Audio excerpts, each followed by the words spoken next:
Right now, there's also an historic number of people who manage to get away.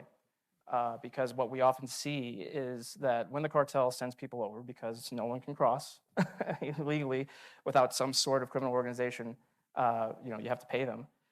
They often like to, the people that pay to turn themselves in because they want to be processed and released and get into the asylum court proceedings, they will send them all at once, and I've seen numbers as large as 500, 600, and so all those resources get sucked up into processing them, handling them, transporting them, and that leaves manpower gaps. So we talk about technology.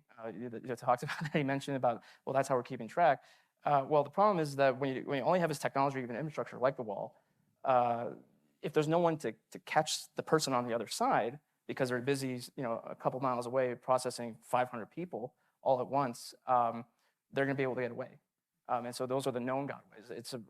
Right now we're about for last fiscal year was around 600,000 people, right? So we don't know who they are. We don't know, I'm sure a lot of them just didn't want to get caught because they probably wouldn't qualify for asylum. So, they don't have any ill intentions per se.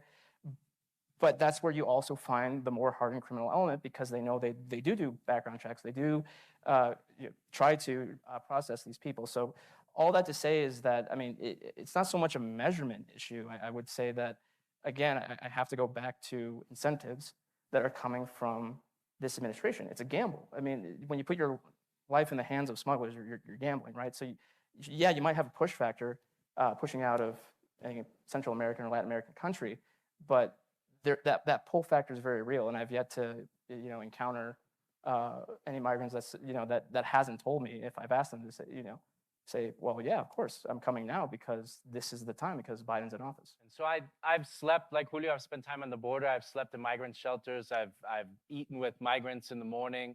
The majority of migrants on the border in these shelters today are deportees. Majority of them are folks that are not traveling north, they're traveling south, and they don't really have anywhere to go because their families, they've been removed from their families for 20, 30, 40 years in some cases. I've seen individuals retired, like many of you, crying in the little things that they have left in these migrant shelters with the clothes that they have on their back because their whole life is on the other side of the border. So there's a human side to this, as Michael recognized. But I think when we think about the measurement of these issues, there are facts that matter.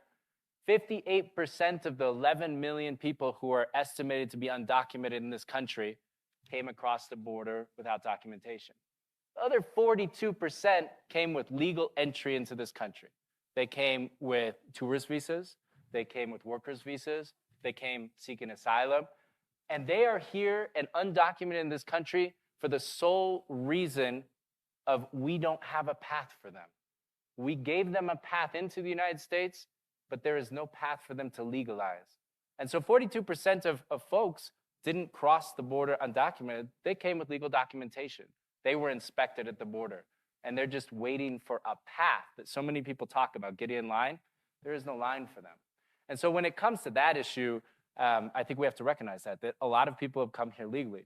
When it comes to the measurement issue, I think if anyone spent any time, like I did growing up around the border and going down to the regions like Nogales or Juarez or Tijuana, what you saw 20, 30 years ago was a circular migration.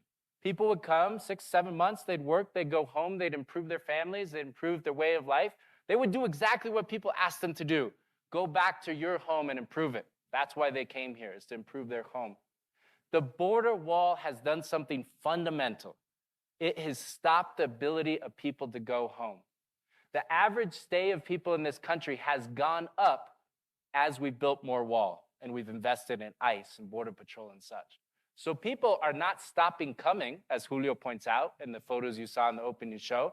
They're coming, but they're not going home anymore. And it's not because they don't want to. It's because they can't.